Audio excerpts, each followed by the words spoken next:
পরিবার, এই জায়গায় আল্লাহ পাক আপনাকে কর্তৃত্ব দিয়েছেন। এখানে কিন্তু আপনার উপর লাঠি কেউ ঘোরাচ্ছে না। আপনি অ্যাজ এ বাবা আপনি পরিবারের কর্তা, অ্যাজ এ স্বামী আপনি পরিবারের কর্তা, ভাই আপনি পরিবারের কর্তা। আমাদের প্রথম স্টার্টিংটা এই ফ্যামিলি থেকে করা উচিত। তো আল্লাহ পাক এই বিষয়ে কি বলছেন আমি ওই আয়াতটা বলে সামনে যাই। আল্লাহ পাক সূরা তাহরিমের মধ্যে 6 নম্বর আয়াতে বলেছেন যে ইয়া আইয়ুহাল্লাযীনা আমানু, হে মুমিনগণ, আমাদেরকে আল্লাহ পাক বলছেন হে মুমিনগণ, কু আনফুসাকুম ওয়া আহলিকুম নার, তুমি নিজে জাহান্নামের আগুন থেকে বাঁচো। আগে নিজের চরকায় তুমি তেল দাও, নিজে জাহান্নামের আগুন থেকে বাঁচো। ওয়া আহলিকুম নার, তোমার যে পরিবারবর্গ আছে এদেরকে জাহান্নাম থেকে বাঁচাও। এই বাঁচানোটা কেমন দেখেন, আপনাদের বাসায় ছোট ছোট বাচ্চা কাচ্চা আছে না? আছে তো। একটা বাচ্চা যদি আগুন ধরতে যায়, ধরেন ও বোঝে না যে আগুন কেমন হবে, ছোট বাচ্চা কয়লা ধরতে যাচ্ছে, হ্যাঁ আগুন হাত দিতে যাচ্ছে, তো আপনি কি করবেন? আপনি তাকে সেভ করার চেষ্টা করবেন। সে যদি বলে না আমাকে ছেড়ে দাও আমি ধরবই, আপনি প্রয়োজনে একটা থাপ্পড় দিয়ে হলে সরাবেন কেন, তাই না? এটা হচ্ছে বাঁচানো। আপনি আপনার শিশুটাকে এই যে হাতে আগুন নেওয়া থেকে বাঁচালেন। আল্লাহ পাক এটা বলছেন নিজে বাঁচো, পরিবারবর্গকেও বাঁচাও। পরিবারবর্গ যদি শুনতে না চায়, না আমি জেনা করব না, আমি গান শুনবো না, আমি মদ খাবই, হ্যাঁ না আমি এইটা করবো ওইটা করব, যদি আপনি বুঝে থাকেন যে আপনার কথাটা হক, শাসন করে হলেও তো তাকে বারণ করতে হবে। এখানে আল্লাহ পাকের নসিহত হচ্ছে তোমরা নিজেরা জাহান্নামের আগুন থেকে বাঁচো, পরিবারবর্গকে বাঁচাও।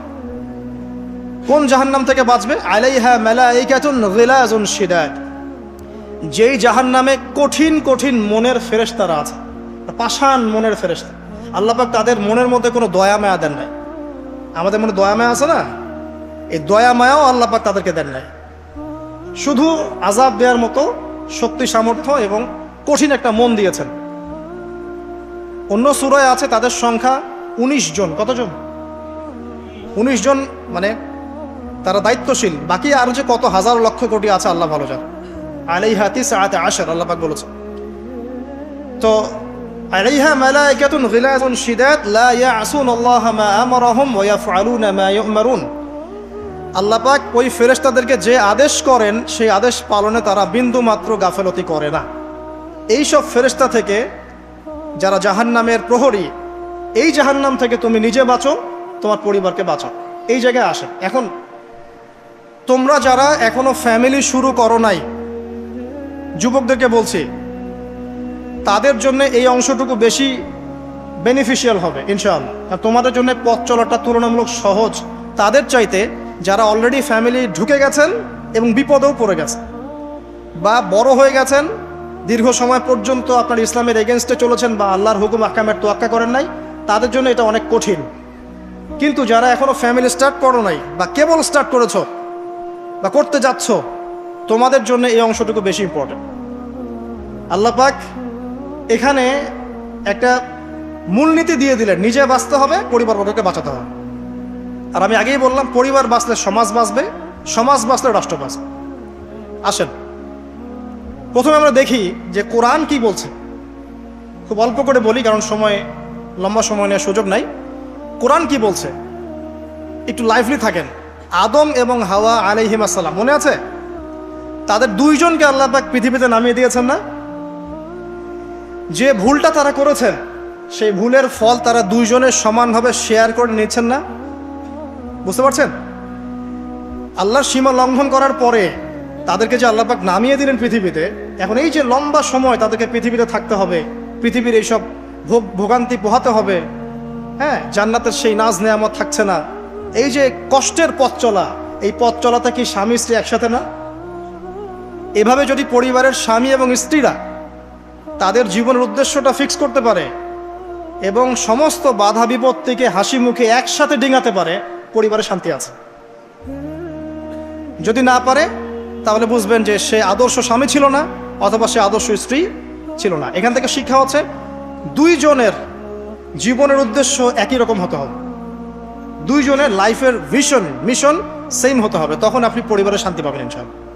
যদি না হয় তাহলে আপনি বিয়ের মধ্যে ভুল করেছেন। অতএব এই জায়গায় নসিহতটা প্রথম নেন। তারপরে চলে আসেন নূহ আলাইহিস সালাম, মনে আছে নাম? তার একজন ছেলে ছিল, সে কি মুমিন ছিল? করেন নাই?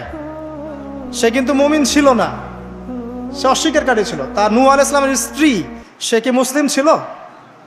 চিন্তা করতে পারেন, একজন নবীর স্ত্রী মুসলিম নন, একজন নবীর ছেলে, তিনি আল্লাহর আদেশের পরোয়া করছেন না। আল্লাহ বলছেন লাইসা মিন আহলিক, এই ছেলে তোমার পরিবারের কেউ না। নূহ আলাইহিস সালাম বলছেন, হে আল্লাহ, সে আমার পরিবারের একজন, তাকে ক্ষমা করে দাও। আল্লাহ বলছেন লাইসা মিন আহলিক, সে তোমার পরিবারের কেউ না।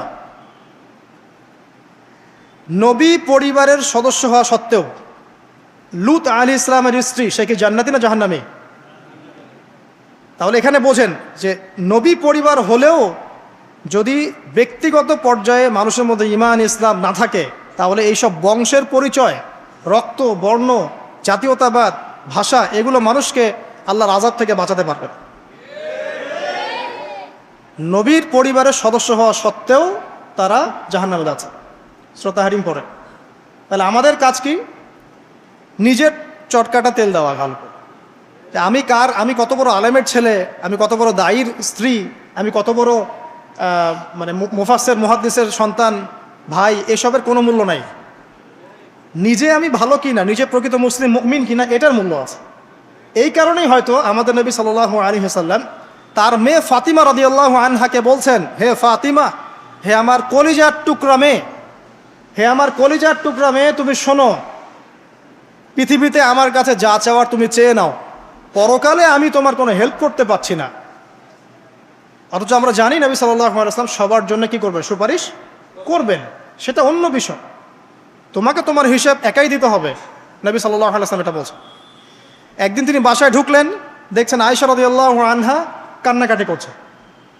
আয়েশা, আর বলে রাখি, আয়েশা রাদিয়াল্লাহু আনহা সম্পর্কে আমাদের নবীজি বলেছেন, তাকে প্রশ্ন করা হচ্ছে, আপনি পৃথিবীতে সবচেয়ে বেশি কাকে ভালোবাসেন? তিনি বলছেন আয়েশাকে। তারপরে কাকে ভালোবাসেন? আবু বকর। তারপর কাকে ভালোবাসেন? ওমর। কথা বুঝতে পারছেন? তো সেই আয়েশা রাদিয়াল্লাহু আনহা বাসায় কান্নাকাটি করছেন। তিনি বলছেন, কি জন্য কাঁদছো হে আয়েশা? আয়েশা রাদিয়াল্লাহু আনহা বলছেন, জাহান্নামের আযাবের ভয়ে আমি কাঁদছি। কি হবে ইয়া রাসূলুল্লাহ আমাদের সে সময়? তখন আল্লাহর নবী তার স্ত্রীকে বলছেন, যাকে তিনি সবচেয়ে বেশি ভালোবাসেন, তাকে বলছেন, তিনটা ক্ষেত্র বা তিনটা জায়গা আছে যখন পৃথিবীর কোনো মানুষকে চিনতে পারবে না পরকালে, এমনকি আমিও তোমাকে চিনতে পারবো। সেটা কি? যখন এই যে মিজানের পাল্লাটা দাঁড় করানো হয়, এই যে এটা ভারী হচ্ছে না হালকা হচ্ছে, এ সময় কেউ কাউকে চিনবে না, কারো কথা কারো মনে থাকবে না। যে গার্লফ্রেন্ডের জন্য আপনি জীবন দিচ্ছেন, তার কথা আপনার মনে থাকবে না।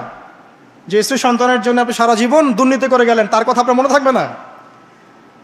এমনকি যে স্ত্রীর কাছে আপনি অনেক প্রেমময় স্বামী, সেও আপনার কথা মনে রাখবে না যখন মিজানের পাল্লাটা উঁচু করা। দুই, যখন আমল নামা ছুঁড়ে দেওয়া হবে, আমল নামা এভাবে উন্মুক্ত করে ছুঁড়ে দেওয়া হবে, ইকরা কিতাবাক, তুমি আজকে তোমার কিতাব পড়ো, ওয়া কাফা বিনাফসিকা আল-ইয়াওমা আলাইকা হাসিবা, আজকে তুমি নিজেই তোমার নফসের হিসাব নেওয়ার জন্য যথেষ্ট।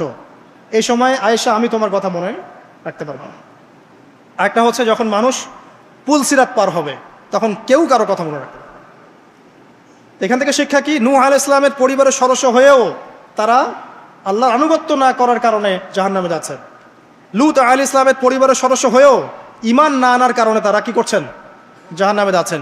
আমাদের শিক্ষা হচ্ছে আমাদের পরিবারগুলোর, যে আমাদের এই বংশ, আমাদের এই যে টাকা পয়সা, স্ট্যাটাস, রং, হ্যাঁ, বাড়ি গাড়ি, পলিটিক্যাল পদ, কোনো কিছুই আমাদেরকে আল্লাহর আযাব থেকে বাঁচাতে পারবে না যদি আমরা প্রকৃত মুসলিম মুমিন না হতে পারি। তো পরিবারের সদস্যদেরকে আল্লাহ পাক ঈমানদার হওয়ার তৌফিক এনায়েত করুন। এবার আসেন সামনে, আরও সামনে যান। দেখেন, ওই যে ইব্রাহিম আলাইহিস সালাম দেখেছেন, মনে আছে? বাবা হচ্ছে ওই সমাজের সবচেয়ে বড় লিডারের ডান হাত, নমরুদের ডান হাত। সে হচ্ছে মূর্তি পূজারীদের সর্দার, মানে মূর্তি সে বানাতো, স্ট্যাচু মেকার। ইব্রাহিম আলাইহিস সালামকে আল্লাহ পাক ওই ঘরেই জন্ম দিয়েছেন যেখানে তার বাবা একজন শিরকের কাণ্ডারি। ইব্রাহিম আলাইহিস সালাম তাকে বোঝানোর চেষ্টা করলেন, বাবা, এটা শিরক, এটা শয়তানের কাজ, এখান থেকে ফিরে আসো, আমি তোমার জন্য আল্লাহর কাছে দোয়া করবো ইত্যাদি। বাবা তার কথা শুনলো না। এটা তো এমন না যে তিনি শুধু একবার বলেছেন, তিনি হয়তো বলতেই ছিলেন, একদিন দুই দিন না, কিন্তু বলতেই আছে। এক পর্যায়ে বাবা তাকে বের করে দিলেন বাসা থেকে, ফাহজুরহুম, এখান থেকে বের হয়ে যায়। তুমি যদি আমাদের এই দেবতাদেরকে গালি দেওয়া বন্ধ না করো তাহলে আমি তোমার মাথা পাথর দিয়ে মেরে ফাটিয়ে ফেলবো। ওয়াহজুরনি মালিয়া, ওয়াহজুরনি মালিয়া, আমাকে একা ছেড়ে দাও, সরে যাও। মানে আমরা তাড়িয়ে দিই না, গেট লস্ট, এরকম করে ইব্রাহিম আলাইহিস সালামকে বের করে দেওয়া হয়। কিন্তু তিনি বললেন সালামুন আলাইক, বাবা আপনার উপর শান্তি বর্ষিত হোক। হ্যাঁ আমার আব্বা, আপনার প্রতি শান্তি বর্ষিত হোক, আমি আল্লাহর কাছে আপনার জন্য দোয়া করব। পরে যখন আল্লাহ পাক তাকে বললেন যে কোনো মুশরিকের জন্য তোমার দোয়া করার স্বভাব পাবে না, তখন থেকে ইব্রাহিম আলাইহিস সালাম দোয়া করা বন্ধ করে দেন।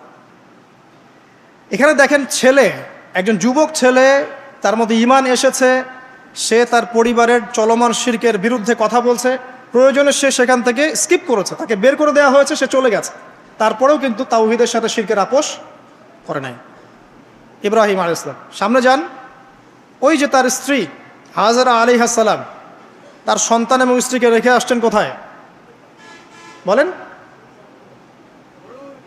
মক্কায়, তাই না? মরুভূমিতে, খাবার নাই, পানিও নাই। এখন ইব্রাহিম আলাইহিস সালাম চলে যাওয়ার সময় তার স্ত্রী বলছেন যে আপনি কি আল্লাহর আদেশেই আমাকে ছেড়ে যাচ্ছেন? তিনি বলছেন